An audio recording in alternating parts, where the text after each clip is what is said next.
ነገር መጣችብኝ። ልጄን ይዛልኝ መጣች።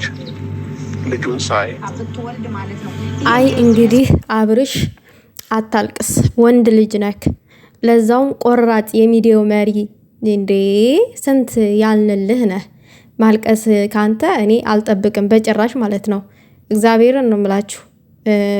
ያው አንዳንድ ነገሮች ሊያበሳጯችሁ ይችላሉ። ነገር ግን ደግሞ በዚህ ልክ ወንድ ልጅ ተሰብሮ ማየት ያማል። በተለይ ለእኔ አብርሽ እግዚአብሔርን ነው የምላችሁ።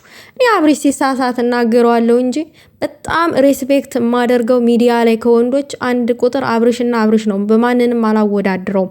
የምሬን ነው የምላችሁ። ነገር ግን ደግሞ ሴት ልጅ እንደ ሴትነቷ መከበር አለባት።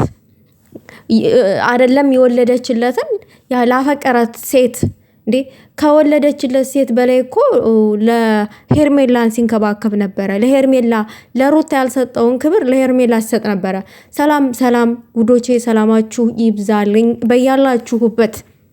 እንግዲህ አንገብጋቢው የሩታና የአብርሽ ጉዳይ ነገሩ እንደቀጠለ ነው፣ እንደተቀጣጠለ ነው። ለማንኛውም እናንተ ላይክ ሼር አድርጉ። ሀሳብ አስተያየት ካላችሁ በኮሜንት አስቀምጡ። ዛሬ አብርሽ በዚህ መልኩ አልቅሶ ነው የመጣው፣ ተከፍቶ ነው የመጣው። ምክንያቱም የተደረጉት ድርጊቶች ሁለቱም የያዙት እቃቃ ጨዋታ ነው። የህፃን ልጅ እቃቃ ጨዋታ ነው የያዙት፣ ትዳር ሳይሆን እቃቃ ጨዋታ ላይ ናቸው። ገና ልጅነታችንን አልጨረስንም እንዳለው አብርሽ ልክ ነው። በተግባር እያሳዩን ነው። ልጅነታቸውን አልጨረሱም። እንግዲህ የፉክክር በረት ሳይዘጋ ያድራል አይደል የሚባለው? የፉክክር በር ሳይዘጋ ያድራል የሚለውን ነገር በእነሱ ውስጥ አይቻለሁኝ፣ እኔ አይቻለሁኝ። በቀልን ይወልዳል፣ በስተመጨረሻ ግን መሰበርንም ይወልዳል። በዚህ መጠን በዚህ ልክ ማለት ነው። ከዚህ በፊት እንግዲህ ሩታና አብርሽ ባልተግባቡበት ሰዓት አብርሽ ከሄርሜላ ጋራ ነበረ። ነገር ግን ሄርሜላን መርጦ አይደለም የሚሄደው። ሄርሜላ ነች ወደ እነሱ ህይወት የመጣችሁ፣ ወደ እሱ ህይወት የመጣችሁ። አንተ አዝነህና ተከፍተ ማየት አልፈልግም። እኔ ከአንተ ጋራ መሆን እፈልጋለሁኝ። ደስታህን ነው የምፈልገው። ላጽናና እፈልጋለሁ። ከጎን መሆን እፈልጋለሁ። ገደመኔ ብላ ያው ከጎኑ ነበረች በሰዓቱ። ነገር ግን እንደነዛ አይነት ችግሮች ይፈጠራሉ ብሎ አሁን ላይ አንድም አላሰበም ነበረ። በየዋህነቱ ጎን ነው የገባችበት። እሺ ብሎ እሱም አብሮ ቀጠለ። ተመቸው፣ አይምሮ ታደሰ። ተው ወደ ቤትክ ተመለስ፣ ይሄ ነገር ይበቃል ምናምን ነገር እያልን ሩታን በዛን ጊዜ በእርግዝናዋ ወቅት አንድም ቦታ ሳያዝናናት አላየንም። አንድም ቀን ከሱ ጋር ፈታ ስትል አላየንም። እንደውም በእርግዝናዋ ወቅት በጣም ጭቅጭቅ ነበረ፣ በጣም ማለት ነው። አብርሽ ምን ሆኖ ነው በዚህ ልክ? ለምን ክብር አይሰጣትም? እርጉዝ ነች። አሁን ለምን በዚህ ልክ በሷ ሞራል ላይ መረማመድ ብለን እኛም ያየነውና የተመለከትነውን እዚህ ጋር ይዘውልን የሚመጡትን እያየን ሀሳብ መስጠታችንን ቀጠለን። ነገር ግን ሆነ ነገሩ ቀጠለ። ሩታም ወለደች፣ እዚህ ደረጃ ደረሰ። ዛሬ ላይ ነገሩ እየባሰ ሲሄድ ለሩታ አልተመቻትም ጭራሽ። የሱ ውሽማ ሩታ ናቀቻት። ሩታ በአብርሽ ላይ ምንም አይነት ፍቃድ እንደሌላት፣ ምንም ነገር ማድረግ እንደማትችል እና ከህይወቷ ሙሉ ለሙሉ እንዳወጣችው፣ አሁን ከሄርሜላ ጋር እንደሆነ ሄርሜላ የራሷ እንዳደረገችው ስሜት ነው የተሰማት።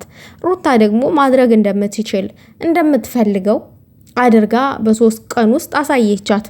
አብርሽ ደግሞ ያው የዋ ነው፣ የእውነት መስሎት እሺ ብሎ ወደ እሷ ህይወት ተመለሰ። ሩታ ግን ልትበቀል ነው። ሴት ልጅ ናት ሩታ። ልክ ነች፣ ጥፋት የለባትም። ልክ ነች። ምክንያቱም እሱ እንደዛ ሲያደርግ ሩታ አንድም ቀን አላሳየችም ስብራቷን፣ ፈገግ እያለች።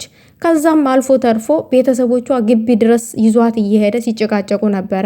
እንደውም ሄርሜላ ስትዝብትባት ነበረ ለሩታ ማለት ነው። በወለደች ሳምንት ሳይሞላት ለዛውም አስቡት። ይሄ ሁሉ እንደ ሴት ልጅ ተቋቁማ ይሄ ሁሉ ችግር አለፈች። ታዲያ ስለምንድን ነው ዛሬ ላይ ሩታ ከሃዲ ናት፣ ሩታ እንደዛ አይነት ነገር አልጠበቅኩም ነበረ፣ ሩታ እንደዚህ ታረጋለች ብዬ በጭራሽ አልጠበቅኩኝም ነበረ እያላችሁ የምትወቅሱ ሰዎች አላችሁ። ዛሬ ላይ አብርሽ ደግሞ አምኖ በልጁ መጣችበት። በልጁ ልጅህን እየልመጣሁኝ ልጅህን ምናምን ነገር ብላ በስስ ጎኑ ነው የገባችለት።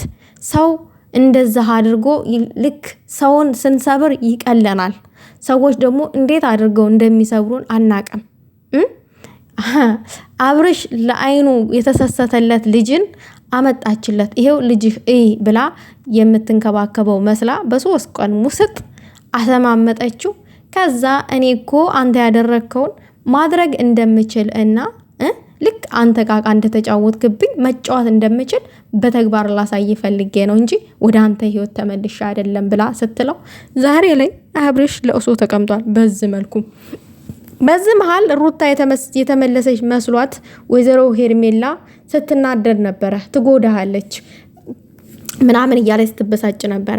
አብርሽ ግን ሩታ የተመለሰች መስሎት ሄርሜላን ሂጅልኝ በቃ ህይወቴን መኖር ፈልጋለሁ ብሎ በሰዓቱ አባሯት ነበረ። እንደ ሴት ልጅ ዛሬ ላይ ደግሞ ተከፍታ እኔን እኮ ክብር እንኳን አልሰጣኝም በዚህ ልክ ብላ ተበሳይታ እሷም ዛሬ ላይ ጥላው ሄደች። አብርሽ ደግሞ ለእሱ ላይ ተቀምጧል። እና ምን ልላችሁ ነው? በህይወታችሁ ላይ በትዳራችሁ ላይ ዋጋ የሚያስከፍላችሁን ነገር አታድርጉ። ህፃን ልጅ ጨዋታ አትጫወቱ፣ ቃቃ አትጫወቱ። እንደ ትልቅ ሰው እናስብ። አብርሽ አሁን አለቀስክ፣ ተጎዳክ፣ ተጨነክ፣ ተሰበርክ። እኔ ልክ ነኝ ወይ? እኔ ሳጠፋ የነበረው ስተት፣ እኔ ስሰራ የነበረው ስተት ልክ ነኝ ወይ ብለህ ከማልቀስ ራስን ቆመህ አዳምጠው። ያኔ ነው መልሱን የምታገኘው። የምሬን ነው የምላችሁ። እኔ እንደ ሴት ልጅ ሩታን በጣም ነው ማደንቃት ከሚባለው በላይ ማለት ነው። ጅግና ነች። አስቡት፣ እሷ ወልዳ ተቀምጣ እርጉዝ ሆና አንድ ቀንም ሳያንከባከባት እንደገና ወልዳ አንድ ቀን አጠገቧ ሳይሆን አሁን ያ ሁሉ አሳልፋ ተቋቁማ ጠንክራ ምናምን አምራ ደምቃ ከዛ ይሄ ሁሉ ስትሆን ራሱ ከሄርሜላ ጋር ነው። እሱ ተመችቶኛል፣ አይምሮዬን አድሻለሁ ምናምን የሚናገራቸው ቃላቶች ራሱ እንደ ሴት ልጅ እኛ እንጎዳለን። የምሬን ነው የምላችሁ። እንዴ አስባችሁታል እንዴ? ስለዚህ ሁለታችሁም ገና ናችሁ፣ ለትዳር አልደረሳችሁም። ለእሱ አያስፈልግም ማልቀስ። አሁን ላይ አብርሽ መጠጣት አያስፈልግም። አስቀድሞ ነበር መጥኖ መደቆስ። አሁን ምን ያደርጋል አባቴ ጣጥዶ ማልቀስ።